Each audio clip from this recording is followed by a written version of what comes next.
And then, okay, so let's do listing audit, talk about any challenges, anything I can help with. Yeah, perfect. Thank you so much. Mhm. Okay, so just brief synopsis. We like weekday bookings are non-existent. Like I cannot, and I don't think Charlotte is a strong weekday booking market, but it's also like non-existent. So long story short, we're coming out of pocket to keep this thing afloat at this point because our our value on the weekends isn't enough. Like we're getting weekend bookings almost consistently. Every weekend is booked. Maybe every now and then we miss a weekend, but even when a full weekend is booked, like those weekends are booked, it's just not enough to cover everything. So that's obviously been a challenge. Um, and I know you've have so many meetings. We did chat about this probably like 5 or so months ago.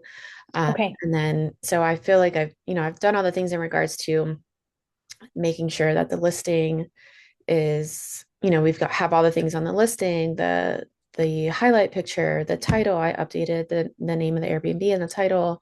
Um, the prices, of course, that's the dynamic pricing is probably more so the most important thing, which I've watched videos. I've talked to Becky too. I talked to her in early December.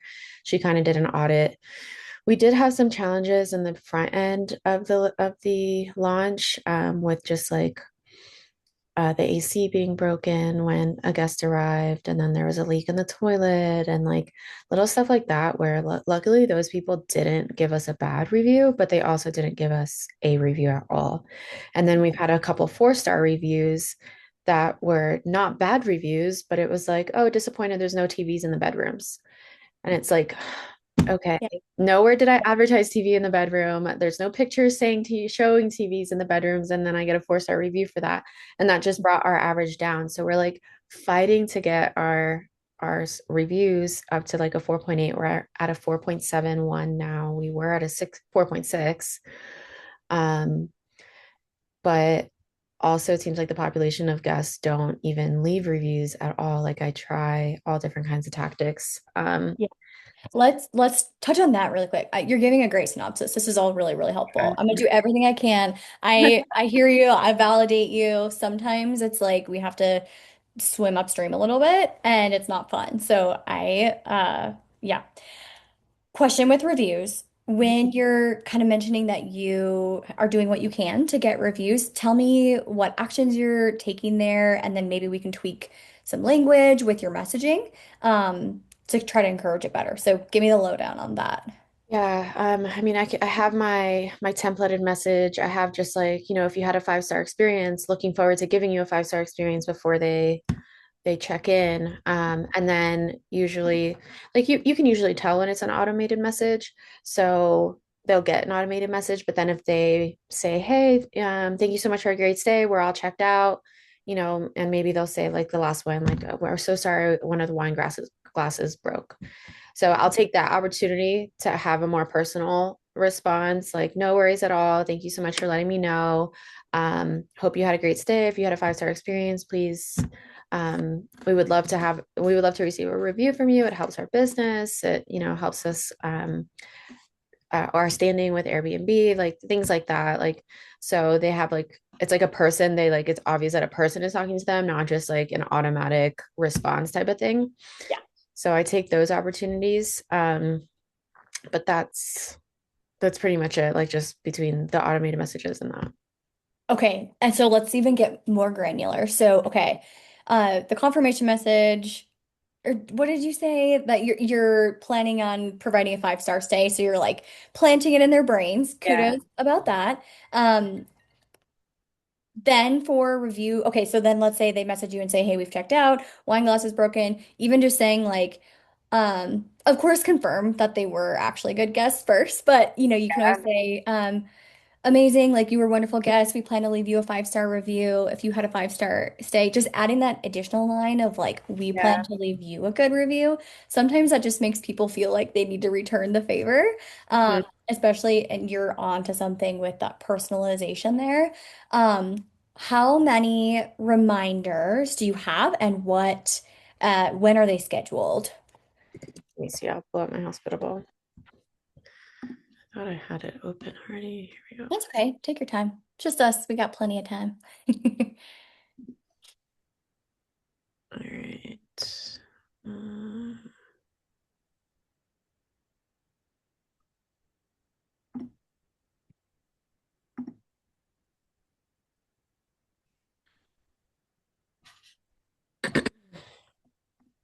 You don't live in Charlotte, right?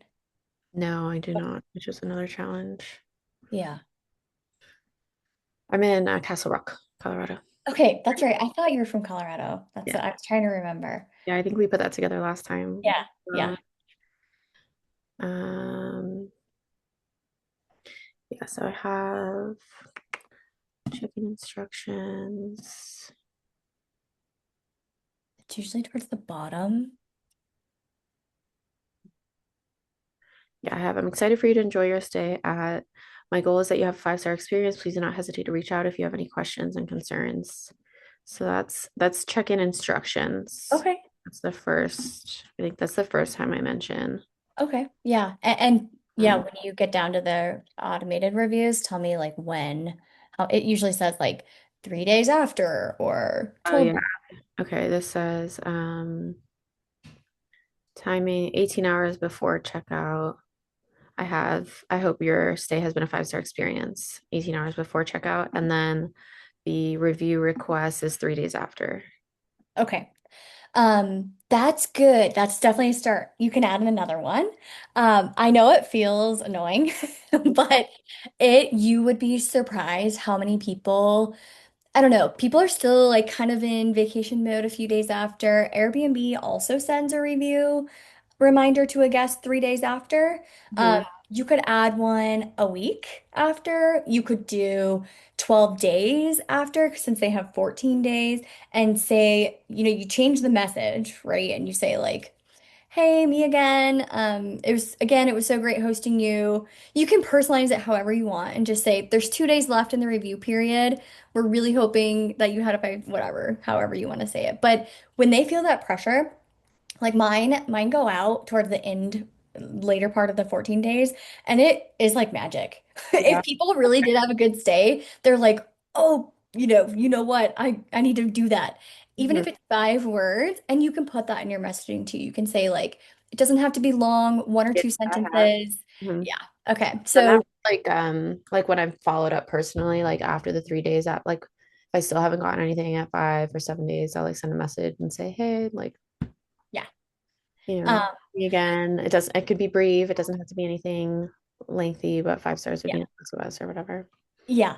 Is that going to be like the difference maker in you changing everything around? Not necessarily, but I'm a firm believer in these little tweaks. I know you've done a lot. So again, I'm validating that you have made a lot of these little tweaks, but even for the sake of people watching this back, like the little things compound. So worth it to add an additional review reminder. I would do that today and just see how it goes. Another thing with that is once you leave your review, it prompts the guest. Yeah. So, definitely automate reviews. Do you have them automated or are you manually doing it? I just Okay. manually, yeah. Okay. Use Should I Hospitable. Should I wait maybe to do the manual review later on so it prompts them like more? Yeah. There's kind of two strategies that you can take. Welcome, Amelia, I believe. We're just chit-chatting about just some strategies to update listings over here. So feel free to Okay, jump thank in. you. Yeah, any questions you have, drop in the chat or topics that you want to talk about, we'll personalize it today. Okay, thank Yep, you. yep. Um, so there's a couple strategies with the review is you could do it literally the same day. And sometimes then guests, they're at the airport and they're on their phone or they're in their car and they're on their phone, they'll get that little notification and it's like, oh, she reviewed me. And then they do it. So Yeah. you could try that and just document, just like kind of take a little record of, okay, I did it as soon as I could and it prompted them and I'm getting better success. Test it later, see what happens. Um, I don't know if there's like an exact science because you can't really predict which guests are going to do what, but uh it's worth it to play around with that for sure. So, and obviously, I paused you at the portion of like asking for reviews when you're kind of telling me your pain points because like you mentioned having the lower review count, even if you've done a really fabulous job, it's like you get a little beaten down by the algorithm. And even if guests are having a 5-star stay, if they're not leaving that review, it's like it's not helping you at all. So, Oh, it's killing me. I'm like, come on. yeah, yeah, Even say like, thanks so much. We had a great stay. Everything was perfect. Like we're all checked out. And I'm like, great, I'm gonna get a 5-star review. And then nothing. I'm like, are you yeah, kidding? yeah. It's the worst. And I've had guests like reach out 3 weeks later and be like, oh my gosh, can I still leave a review? And then you're just, you kind of just have to be like, come back next time. And Oh, uh, I know. And it, it's almost like I sometimes I'm like, it's karma because I actually did that to a stay one time. I was like, it was I stayed in an Airbnb and then I was still on my vacation for like another 10 days. And I was like, yeah, I'll get to it. Like I'm just like, yeah. and it was another language too. I was in Colombia and I was like, I'll leave a review in Spanish, which takes a little bit more brain power. Yeah. And Yeah. And then you I overthink it and forgot. And I even procrastinate. called Airbnb and I was like, I really want to leave this property review. Can you please open up the window for me? And they said no. I was like, Yeah. Yeah. so bad. Yep. They won't let you, but we've all done it. It's definitely just part of the game. So, what I was gonna say too is for anyone watching this back or right now on the call, in Hospitable, definitely look at automating those reviews just so that you don't forget to give the review. With one property, usually it's easier to remember to do, but if you ever, add more properties, add that automation and you can write as many scripted reviews as you want, and it will automatically post it whenever you want it to post. So let's say you're trying really hard to remember to post it, 24 hours after they depart. Then you don't have to have that brain power to remember that. I would be like setting alarms on my phone, like, don't forget. So automate it. And then that way, I also think of it as like, what you're paying for in Hospitable are those features. And so I want to get the most bang for my buck. And so I'm going to use every automation that I can possibly use. So How it's does really easy. Yeah, go ahead. how does the automation work? Does it basically send the same review to every single guest? Good question. So I'm going to see if I can get a hospital open here. And I want to show you. Basically, you can set as many as you'd like, and then it will just rotate them. I think the AI is even getting smarter where it will, like, you could pre-program a bad review too. And so that way, if you've selected bad review on that guest's account in Hospitable, it will automatically push the bad one. Or if you have just kind of like a neutral tone to review, it will kind of recognize what's going on in your messages with that guest, and it will choose the review based on those preferences. It's kind of hard to explain until I can show you, but After the guest checks out, you have to select which one you want, and then it'll do it at that time. you don't. But let's say okay, so if you've had a bad guest or you know that they're unhappy, this is like for everyone on the call, 1000%. Make sure you're canceling review reminders. So that's a big one. So you don't get bad reviews. So it's really easy to do. You just go into the guests' Pending messages. yes. Yep. And then you can delete a review reminder and it will ask you if it wants you to delete all of them if you have more than one. And then it will also then at that time prompt you to leave a bad review for the guest. And we'll say, would you like to leave a bad review? And then you select whatever it says. And it will automatically choose that bad review and it will wait until the very last second to post that bad review. So you're not having to remember to do so. So I encourage that as well. Sorry, still trying to get my Hospitable pulled up so I can show you.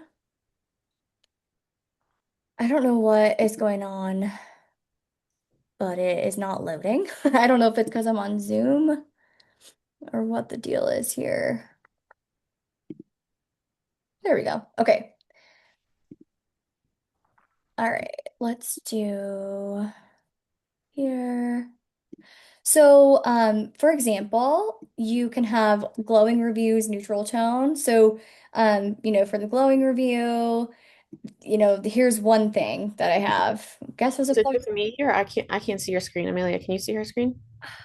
Man, this happened to me earlier today too on a call. I'm not It's sure saying it said Emily is started to share her screen, but it's just black.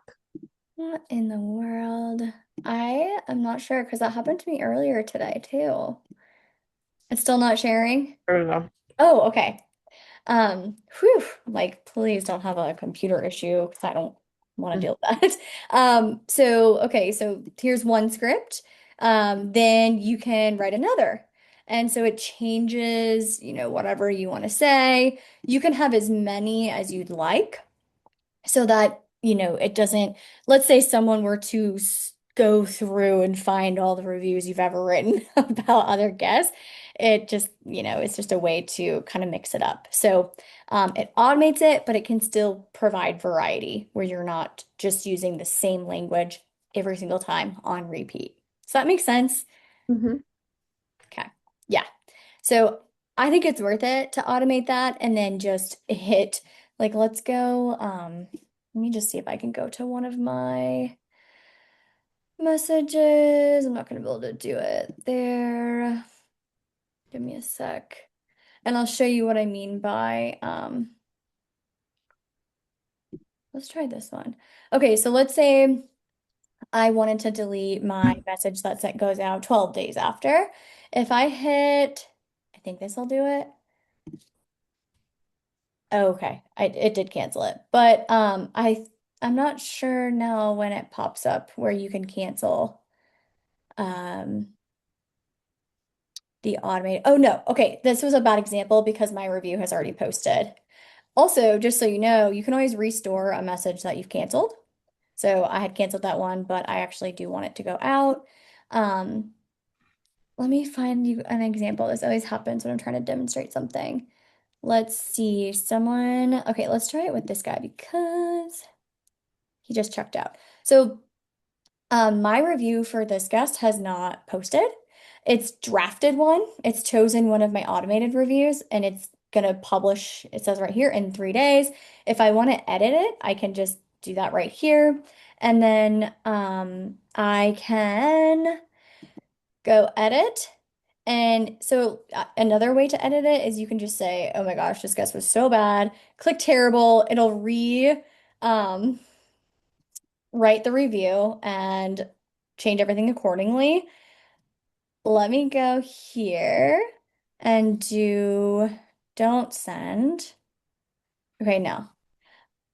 Now I'm not gonna be able to show you guys. I'm not gonna be able to find an example of how to have it automatically write a bad review.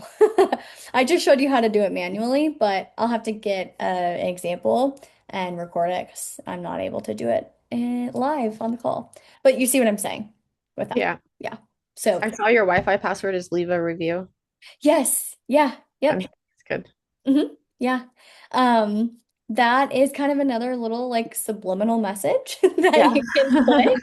And it's not always like I try to be a little bit cognizant of not being overemphasizing of 5 star, 5 star, 5 star, 5 star, because some guests are just going to be brats and they're going to say, oh, she really wants a 5 star. Let me have a little power over this person and purposely give them 4 because they are so desperate or whatever. People are going to be like that. And we can't control those kinds of people in this world, unfortunately. But so it's like a different way of putting it in their face, but not demanding that it's 5 stars. It's Yeah. just, leave a review. So Mhm.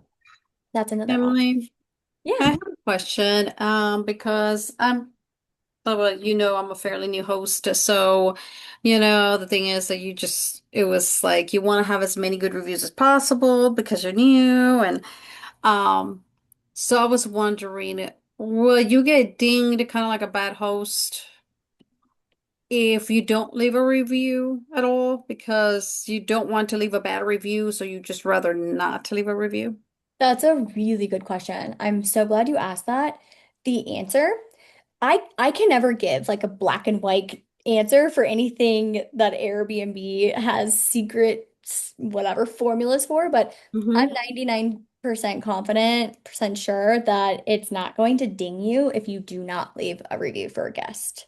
So obviously, you don't want to be necessarily a host that doesn't review guests, but I hear you in the instance of, okay, we've got a claim filed. We don't want to have to wait till the very last second to leave a bad review. We don't want to anger anybody. They have our address, whatever.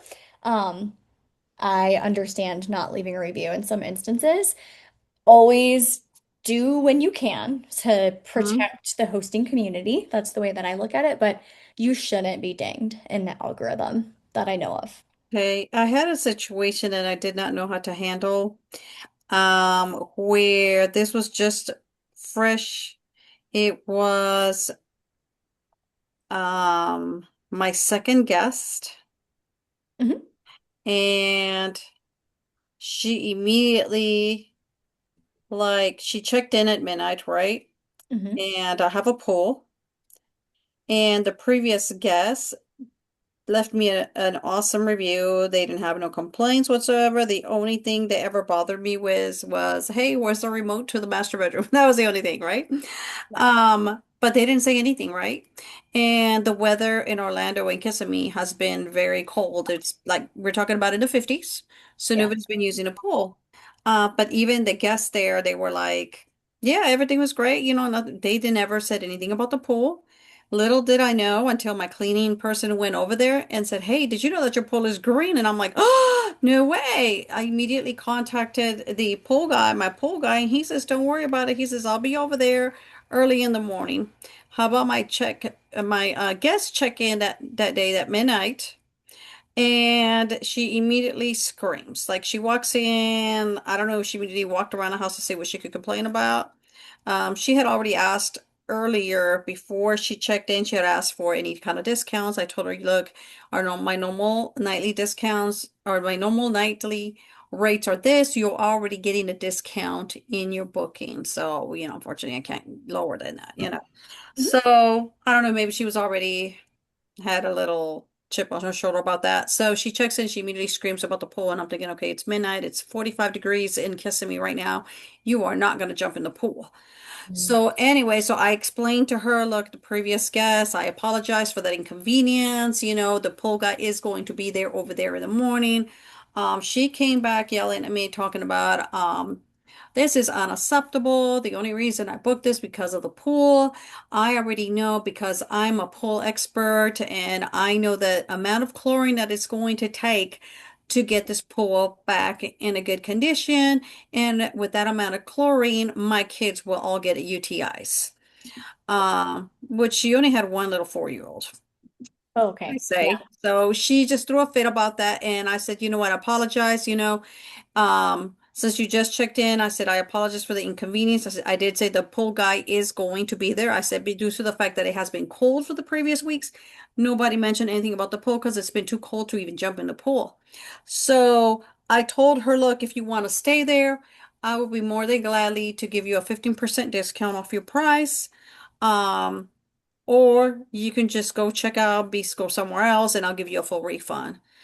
Well, she threw a fit about that. She says, oh, I already checked around the area. There's nowhere with those prices because she knew she was getting an awesome deal, even without a pull. She came up with her own calculations saying that, well, with my, um, I would demand $117 per night because a house normally runs this price without a pull. So I said, that's fine. But then with the cleaning fee, with the taxes and the other fee that Airbnb charges, this is how much it's going to be. She says, no, I demand 50% back or else I will this will be in order for me to, I mean, she was bullying me over the thing. She says she demands 50% back or in order for her to avoid getting a bad review and starting a claim with Airbnb. Oh, well, okay, I'll pause you there because that's a great thing. If she threatened to, that's extortion. So, that immediately, no matter what, you can get a review removed. So she set herself up for that. However, I will say, I'm not here to take sides or like point out anything that either party did right or wrong. However, there was a systems failure. Just so you're aware, anything that is advertised in our listing, no matter what time of year it is, Mm-hmm. no matter what, if it's in your listing that it's an amenity or usable amenity, including something as simple as an ironing board, if Mm-hmm. that amenity is not in the property or usable or functional, the guest is immediately entitled to 30% off. Mm-hmm. So that is something to consider. And that is Airbnb's terms of service. It's not up to the host. Mm-hmm. So, Okay, 30%. Well, I'll tell you what ended up happening. I ended up giving her just to avoid getting a bad review and her starting a claim, and I just got started. I was just like, you know what? I'll let her have this one. I did give her 50% back. Um, well, what I did is I contacted Airbnb because customer service. I had no idea how to do that. Then she wanted to send me a, link to a hotel, and she wanted me to pay with my credit card. And I'm sorry, but I that's not happening, you know. absolutely Um, not. Good call on following your instinct because we shouldn't really be giving I credit told card her, shipping. that I was on the phone with Airbnb to give me a minute so we could figure out the situation out. Yeah. Um, well, she got upset because of that as well. She did Yeah. not like the fact that I called Airbnb, and so Yeah. she's hosted for years our Airbnb, and she said that I should be able to handle it by myself, that I shouldn't be calling Airbnb. Oh, well, so I think that the big takeaways here is, first of all, like that really sucks that you had to kind of have that experience on your second stay. It can happen, and I just want to encourage you that it's going to get better and it will get better if you take this as a learning opportunity. So, Right. what I mean, and it sounds like, you've got to kind of like process through everything and vent a little bit and I totally hear you on that. I Mm-hmm. definitely would take as many lessons. So think of the 50% refund or whatever, the cost of the lesson. So Right. um, you got a chance, an opportunity to see what it's like to be extorted, which Mm-hmm. is a direct violation of Airbnb terms of service. If Mm-hmm. anyone listening back to this is not familiar with the terms of service for reviews on both sides, both hosts and guests, definitely go to the Airbnb help articles, look up the terms of service regarding reviews and the content violations of, Mm-hmm. so that's a good thing that she put that in writing because now if she does leave a bad review, no matter how you would have handled it, no refund or 50% off, you can get that Mm-hmm. review removed. So that's a good thing. That's like one positive out of it all. Second Mm-hmm. thing is the lesson learned of systems. So the system of having, if you have a pool, it's your responsibility as the host to you probably do have a system or you've got your pool guy. Something went wrong in regards to maybe the pool guy did the chemicals wrong or maybe you forgot to get a time-stamped photo from the pool guy. Right. Would have kind of been able to prove, oh yeah, no, the pool was serviced on Tuesday of last week and here is the picture of his test strip. Not sure what happened, but that could have potentially helped your case in regards to um, responding to the guest. Right. Then you also get to learn the lesson of some people, no matter what the situation is or how far you go to try to resolve something, they're going to be difficult. And it's just like a overarching life lesson. I've had to learn this over the last 3 years as a host. Um, Not everybody's going to give you the grace. A lot of people are going to take advantage of Mm-hmm. either A, your kindness, or B, just the situation, or, trying to get a refund. Times are tough. Some people just feel entitled to a refund. Um, Right. so you got a little taste of that. And what I would also say to take away with that is in regards to this kind of like that bubbly feeling you get when you're like, she's yelling at me, she's Right. screaming at me, she's saying mean things, I can tell she's lying. We have to keep that customer is always right mentality. Right. So, No, I kept it very yeah. professional because the guy that was helping me on Airbnb, he said they could see my messages, and he said, "You're being very professional in comparison to the way she's talking to you." Yeah, yeah, amazing. Well, great job. And I think that's really great for you to share because now other people that are watching this call can learn from this. Yeah, I know we've got certain situations. I love to review those. And earlier we were kind of talking about reviews. And Hmm. if anyone wants to drop their listing as well, we can do audits moving forward too. But yeah. I think to kind of close that out, some lessons learned, and yeah, moving forward, Definitely. yeah, I think that you'll just be stronger Oh from yeah. experience for sure. Yeah. So, and you should be good. Thanks. You should be good on the review. I don't, Okay. you'll be able to get it removed. So, No, she never left me a review because I gave oh, her good. 100% off, which is good. Great. Great. That's even better. Mhm. Okay, we've got a listing. Dana, I see you're here too. Welcome. Hey, how's it going? Good. How are you doing? Good. We were away. We were down at the property last week, so that's why I wasn't on the call with traveling and everything else, but we're back home now, so I like coming and hopping on the calls and Fabulous. that's a crazy story that just happened. I listening in, that's Yeah, tough, but it is I tough. think it's like you had said, I guess the good thing from it all is that you would uh be protected in the sense that she said, well, if you don't do this, then I'll leave a bad review. So I don't Mhm. know, sometimes people not saying those things and then you're trying to battle with Airbnb if they do end up leaving um a Yeah, negative review, yeah. but It's I don't great know. when people set themselves up to, when they just kind of set their own trap. Uh, Mm-hmm. that's the best case scenario. But Mm. okay, can you guys see my screen also? Okay, fabulous. So we've got a gorgeous listing in Charlotte, North Carolina. We have done a listing audit on this in the past, but let's kind of like, I don't know, look at some things and see if there's anything that we can update or change. Um, okay, so yes, review score obviously is not the best, and we talked about that. Dana, you weren't in the call yet, but there's just been some challenges, and it is what it is, and it happens. The good news is I scrolled down to the bottom of your listing because some properties, just like they put, excuse me, guest favorite or top 1%, 10%, whatever, they're now highlighting if a property is a bottom 10%. So Oh, you wow. do not have that. 4.6, you're potentially on the verge of having that. It's usually 4.5 is grounds for removal from the platform at a certain point. Which, 7, what's that? 4.7. Yeah, and you've got a 4.7, so you're good. So Okay. you're not at risk with the 4.5, 4.6.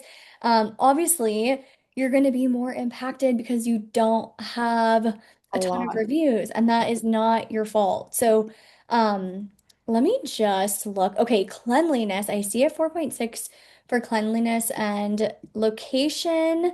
This one irks me because guests know what they're getting when they book. They get the address and they can see the map. So to get scored on location, I feel like is often not fair. Value is very subjective. Reviews are subjective in so many ways. But the things that I look at with reviews that we can control 100%, cleanliness, accuracy, check-in, and communication. So I focus on all of these. I can't change the location of my property. And I can't really control what people perceive as value. $100 to one person is a deal, and $100 to another person is expensive. So we can't control those. So just seeing, something I did learn recently as well is it's not just the overall review score. I'm not trying to roast you or anything here. It's just kind of giving you ideas for the future. But each little category uh, not just the overall score, is going to impact your reliability in the eyes of Airbnb.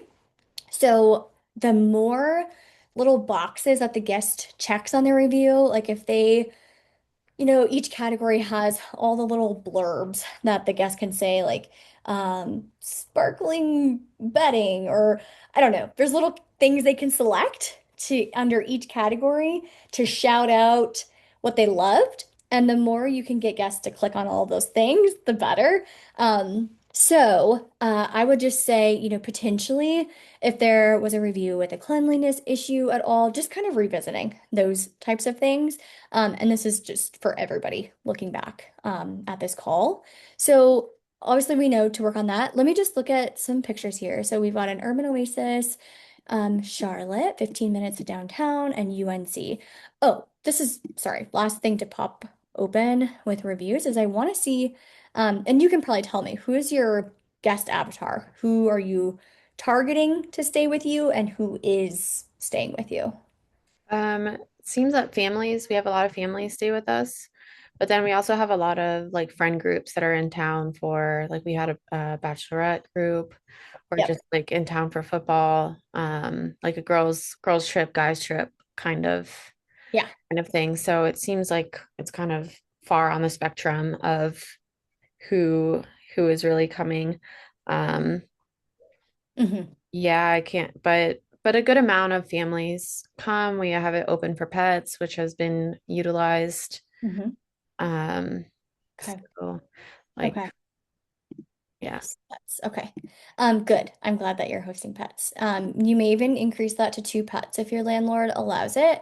So you're capturing as many potential guests as possible. I feel like a lot of people, might have two pets. Realize that I had it limited to one. I'll look into that. Yep, it looks like, yep, it's just one. So you could allow two, maximum of eight guests. If you're bringing more than two pets, please let your host know. Oh, interesting. Why is it not? Yeah, I'm like trying to think. I'm like, I don't remember ever saying that I only limit to one guest. I just remember us saying get pets allowed. Hmm. House rules. Let me see. Events allowed. Oh no. Maximum number. Okay, here we go. I just upped it to two. Okay, so it was at one. Yeah, I don't remember Okay. thinking of doing that or plan. Okay. Okay, cool. That is good because I thought there was a glitch going on with Airbnb. So yeah, allow an additional pet that could potentially help you for those travelers that have two pets. Um, okay, okay, you've had your listing down. We did all of this last time. You've got your photo tour going on. I am curious, um, with, oh, what I was going to say about what you were mentioning with your guest avatar is maybe you call out families and bachelorette parties in your title. So that way, if people are searching in Google, your listing is more likely to pop up in a search. Because people may just go into Google and type bachelorette houses in Charlotte. So that's one way to, I think, increase the eyes on your property. Title is so limiting. Like I think it's like 45. Yeah. I've tried. Yeah. Yeah. Okay. Yep. I do like the 15 minutes to downtown and UNC only because it's not like in Charlotte downtown. Yeah. So, and when you're just seeing it on the map and you're looking at the map on Airbnb, it's kind of nice to see like, okay, they're saying it's 15 minutes to downtown versus trying to like Google and estimate if you're trying to figure out like how far, how close you're okay with being to this central city. Yeah, yeah, absolutely. Just ideas, of Yeah. mixing it up as well, and even putting like pets okay or dogs welcome, family friendly, 15 minutes to downtown, or however you want to play around with that. It's definitely worth it to kind of mix Okay. that up as well. Um, let's see. Okay, and then I want to go back to backyard pictures, potentially, we probably talked about this last time, potentially adding twilight photos, which I know it's like chicken before the egg. Sometimes you need uh cash to be able to hire a photographer to come I back. know, and we did add string lights to the backyard to like light up the backyard a lot better and make it like a nice kind of seating area out there. Yeah. And yeah, it's like I don't want to spend money on a pro photographer right now and I'm trying to make money and I've Yeah, already spent money to make money and I'm like I can't keep spending money to make I know. money. Yeah, I hear you. I hear you on that. There's a balance and looking at your I underwriting sheet I and have a your, question. Is there an option where you can try to go into like ChatGPT or use AI to kind of tweak it so it doesn't look completely fake, but maybe gives a different look and change the sky and just kind of, I know it doesn't help with the new lighting that you put in, but could you maybe use AI to your advantage to try to find a happy medium where you're not spending money on another photographer, but you're kind of still showcasing it in a different light. That's an Potentially, option. yeah. Like something Yeah. I could look into. Thanks for the idea.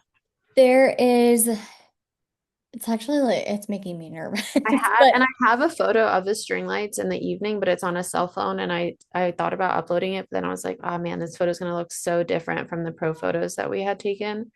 I almost felt like it was gonna like mess up the gallery. yeah, it's definitely tricky. And Dana, to piggyback off of that with AI photos, it's like coming for everyone. I think that it's just more accessible to people. It, for this exact reason, helps because you don't have to restage or block off a night or um as long as if you're using AI to recreate a photo to add a twilight picture, as long as it's not, adding something to this backyard that isn't actually there, because the last thing you want is, let's say whatever platform you use decides to make this tree different, or it just needs to look as identical as possible to the real thing. I don't know the name of the platform that I've seen people using for this exact reason. I'll have to get that. Um, and let you guys know. But yes, just keep it as identical as possible. But the way that I would look at it now, until you can get a picture of it, you're not marketing a really great feature, but it is what it is right now. If you can't get a photographer out there, that's a decision that you can weigh. With that, the guests are going to show up to something as a pleasant surprise. So that's not a bad thing, right? It's not a bad thing to undersell, over deliver. And so I think that just you adding those lights is not a wasted effort because people get to have that experience. And at the end of the day, the experience we're creating is what makes people want to leave a review. So if they had a cozy ambiance, they see the effort with the backyard, they're going to be more likely to leave a review. So it's not for nothing that you added the string lights. It's still valuable. Um, okay, so photos are good. The next thing is I just want to kind of check out some pricing. I love these call outs that Airbnb is doing. You guys, we are paying them 15.5% to market our properties. So, these little marketing features, as many marketing features as we can get on our booking page, the better. Sometimes utilizing the features within Airbnb is going to add marketing features to your listing, and it's going to help. Examples of that include refundable versus non-refundable booking cancellation policy, the early bird discount, which you can set markups in your price labs or hospitable to counter the discount, but you still get the call out on your page that you have an early bird discount. You can use length of stay discounting for 4 night stays between Monday and Thursday. And you can just select those days to have those days discounted and not your weekends. Um, so those are all features within Airbnb that I utilize. Um, and if you're interested in further, I guess, assistance with pricing and revenue management, definitely reach out. I know that you kind of have had things looked at, but those are other ideas as well to use those features. Those discounts are done specifically in Airbnb or in hospitable. Airbnb. Yeah. Yep. So you would go as a host onto your account, and then you would go into your calendar settings. And I think you set them, a calendar setting will pop up on the right side, and you can select early bird and then put the percent. Um, I was mentioning this on a call recently where you guys have probably had it where like VRBO, for example, will just randomly call you out of the blue and try to tell you how to make your listing stand out. Have you guys had that? Have you ever had? Yeah. Sometimes it's worth it to answer it and just hear them out, but they're always saying, "Oh, thank you for being a premier host." The classic butter us up. And then they're saying, um, make sure you have a flexible cancellation policy. Make sure you have last minute booking discounts set via their platform, not in Price Labs necessarily. because they want you to use the features in their OTAs. So, if you follow all their suggestions, some magic might be worked on your listing a little bit. So that's not accurate. It's not magic. It's just that you're getting kind of that boost for utilizing the features that they promote. Um, If you go into Airbnb and utilize their features within the calendar and the pricing, does it overrides what's going on in Price Lab or Hospitable? It shouldn't. Custom promotions will, definitely. Custom promotions will, but length of stay discounts, early bird discounts, last minute discounts, those options do not override your Price Labs settings. So essentially, Price Labs, let's say, you've got your base price set and all of your customizations within Price Labs, your minimum night stays, that will push out to Airbnb. And then with the additional, let's say you use early bird discount and you're offering 10% off, it will take 10% off of whatever Price Labs price was pushed to Airbnb. Does that make sense? Gotcha. Yeah. So it's not going to like pull it out of thin air. For a custom promotion, it takes the average of the price of your property over the last like 2 months and will price it that way. Same with smart pricing. That's essentially kind of the way that they use it. It will override your Price Labs pricing if you use smart pricing on Airbnb. So those are some ideas to kind of take advantage of some just marketing features. And then the other things that happen when you use those features, you're placed in emails. So Airbnb does email blasts. If they're trying to get properties booked for you, it's part of their job and they make a commission, right? So the more we get booked, the better for them. Um, you'll get placed in emails the more promotions you're using. And so that's important too. That's kind of something I look at. Um, yeah. So, and they're pushing emails to potential guests that have maybe searched Charlotte in the past. And they know that there's a handful of properties wish listed, and it will, have the title be Your Dream Home is Waiting, or, something like that. And it will have a few of the properties that guest has looked at maybe a week ago, and it's nudging them. It's a gentle nudge. But you may not get those email placements if you're not utilizing those features. You can even look up Airbnb marketing features. That's not going to probably give me the best result. Help your home stand out. Was reading about all of their, no, not that, not that. Marketing and promotion, how search works, how to improve your listing. I don't know. You guys can, yeah, it's giving you the answers here for not just us on the call, but um, offer the best value, competitive pricing. Play around in the help articles and you can see exactly what the marketing features give you and uh, add an early bird Yeah, discount. sometimes I'm like, is it worth even having Price Labs? Because I'm constantly changing Price Labs pricing and adding percentage discounts. And like, I don't feel like they're capturing Price Labs. Sometimes I'm like, I'm not sure they're capturing my market correctly. And especially with weekday bookings, like I'm always lowering my weekday booking prices. I guess Yeah, I'm not really doing anything, but the short answer to your question, it's a nuanced answer for sure. But yes, swear by Price Labs. yeah, in regards to your minimum stays, being able to manage your calendar. So right here in the Airbnb article, it says extend your availability window. So the more open your calendar is, the better. So if you are only open 3 months at a time, so let's just check that actually. Are you open 12 months in advance? So yeah, Okay. yeah, I don't have any. Yeah. Um, so definitely 12 months at minimum, but the benefit of Price Labs is you can look at your calendar, your pricing, at a yearly view, which it's definitely worth it for that. And then, let's say you turned off last minute discounting in Price Labs and you just want to do that in Airbnb. Price Labs is still going to push whatever pricing you have to VRBO.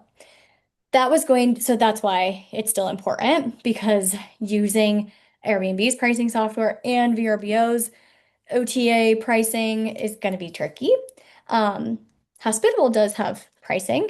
I'm not quite ready to start utilizing it. I've done a little trialing on it.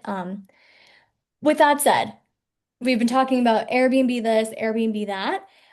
How many VRBO bookings have you had? 3. Okay. Okay.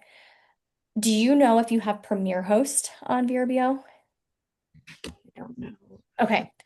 Once you get, it might be five. It might be five stays. Dana or Amelia, if you guys know, let me know. I can't remember off the top of my head, but once you get Premier Host on VRBO, it's just like getting guest favorite badge on Airbnb.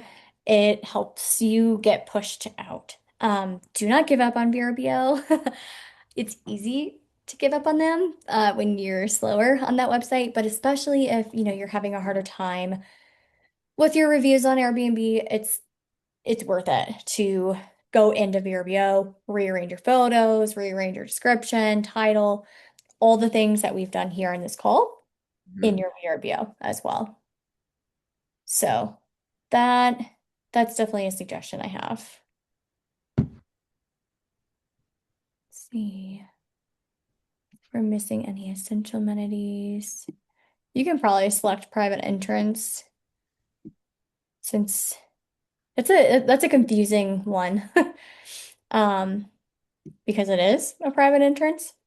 Full house. Yeah, definitely that. What questions, follow-up thoughts, comments, anything else? Um, anyone that you guys want to look at or give feedback for? Do you know much about the co-hosting feature options? Yeah, I know that I don't know if Airbnb is accepting more but I guess co-hosts to apply to be co-hosts. Are you talking about like applying to be a No. co-host or using a co-host? Co-host. Yeah, I think that I think really when they first launched it, I don't know what like vetting process they were using to qualify hosts to be ho co-hosts. Definitely look into that because the last thing you want is to hire a co-host and they have no experience. Definitely. Are you looking for someone to kind of assist with guest messages potentially or just Maybe with managing? pricing, I don't know. I'm looking for anything to have a better experience with us. Yeah. Yeah. There's definitely pricing and revenue managers. I know Becky, obviously you've spoken with Becky. Otherwise, I have some referrals for pricing and revenue management as well. It's an additional cost, but one extra night booked typically pays for that type of service. And so you have to look at occupancy and ADR. And if you are becoming more occupied and getting higher nightly rates, then it's worth it to be able to hire someone for that. Mhm. I wouldn't, I would probably avoid just like the co-host network and Airbnb for pricing. I think that there's more specific people who will dabble in your pricing daily. And you definitely don't want to hire a pricing and revenue manager that isn't in there daily. Some people will claim that they are, and they don't have any case studies to demonstrate success. So, uh, yeah, we can chat, later about that too, if you're interested in that. Um, but yeah, I think, you've got a great listing. Charlotte is definitely a weekend market. It's definitely more geared towards weekend travelers. And then trying to even, like, I don't know if you have, I'm trying to remember in your photos, do you have a work from home area? Yeah, I have a little desk area. Yeah. Okay, good, good, good, good. So I'm just thinking of travelers that could stay longer. You Yeah. could also look at Furnish Finder. Have you listed on Furnish Finder? Okay. Do you get any I got inquiries? a few inquiries. I can't say I got a lot. I have gotten a lot, but I've got a couple. I had one person go and like look at the property and see if it's something they were interested in. Yeah. But I Are actually you got near, sorry, are you near like any hospitals or anything like yeah, that where people yeah, I might wouldn't be? say they're not like 5 minutes away, but yeah, I've got two hospitals. One is 20 minutes away, and another one's 30 minutes away. So not like super close. But I also was hoping to maybe get like families, insurance claims, stuff like that, which I've had interest. I think one thing that kind of knocks me as far as furnish finders goes is that the house is on a busy road. Mm, There's no street parking. It's like right off of a main thoroughbred road. So sure. like any, like I have kids, like if I were to go see the property and I would probably not pick it because it's such a busy road with children. If you're Yeah. trying to do a long-term stay, if you're doing a weekend vacation, I don't think it's a deterrence, but Yeah. I see. Uh, oh, that's not the- healthy at all. yeah. It's more like potentially targeting those business travelers, or maybe there's at the slower seasons, I feel like the construction companies keep us afloat. They are always in the area, and so we're always housing construction workers or you Interesting. know, yeah. So we just had somebody for almost a month down in Colorado Springs, which was really nice. And they often have to extend their stay because the project ends up taking longer. Um, so I you would could even with that. I would love that. Yeah. Yeah, it's probably similar in Charlotte where they've got workers. Maybe even do some like I don't know, I haven't done this, but um you could Google like big companies in the area that are, construction companies and even call and say, "Hey, I have housing. Do you want to partner with any of your workers? I can house for a month at a time or whatever." That's an option there too, which could keep you afloat. I know Charlotte, June and July and August are going to be your revenue drivers.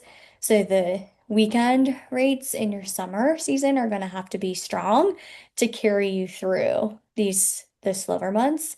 Um, so I hope that helps a little. I know it's hard to stay encouraged when you feel like you're doing everything. But yeah, reach out. I'll put my email address for you guys in the chat here. Or even if you are in different like Facebook groups or something for the area, or people like visiting Charlotte or some like interest groups like that. And then people might be like, oh, recommending, you have to look at like the Facebook group rules and make sure you're not like violating like self-promoting things. But that might be an option too, where you could, oh, drop your listing for somewhere to stay or families visiting Charlotte or things to do. And or if you're a professional and in other groups, like I'm a PA, so there's a group of PA moms that PA moms with vacation rentals, and that's what the whole group is about. People who either have rentals or people who are traveling, looking to go somewhere, wanting to support another PA in their property.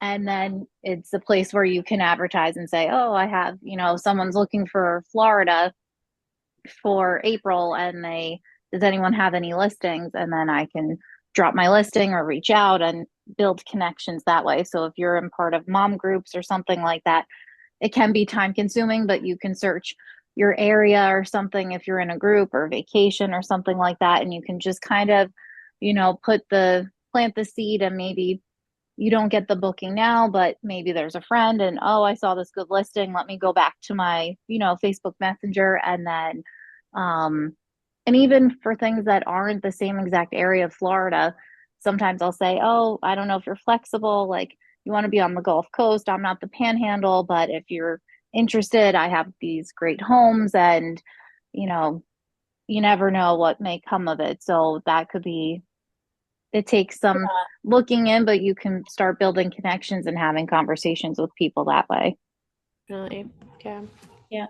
I have a All right, quick guys. question, Emily. I'm so sorry. Just something to kind of add to that because this is something that I was possibly thinking about doing. And then I don't know if it might help. Is it Ellie? Yes. Okay. Is there a possible way that you can get like a business card with a QR code where you can pass around, while you're out and about, and then to Not where people can local. scan the QR code and your house pops up? I'm not local. I live in Colorado and my property's in Charlotte, so definitely an idea Oh, that okay. wouldn't work for me. But also, so like if you ever have any family or not family or friends in just different places that you can advertise, they scan the QR code in different places like on Instagram, like social media, like Dana was saying. Yeah. Yeah. Yeah, some advertising in different ways. I love the outside the box thinking and yeah, thanks everyone just for your support and yeah, I appreciate you guys being here. This was a great call. I'm here. I dropped my email in the chat if you guys have any other questions, but yeah, I've got high hopes for you, Allie. I think that those reviews, I want those reviews to keep coming in and that should help a ton. But otherwise, I will see you guys on the call next week. All right. Thanks, Emily. Thank Yeah, you. you're Thanks. welcome. Bye. Bye bye. Bye.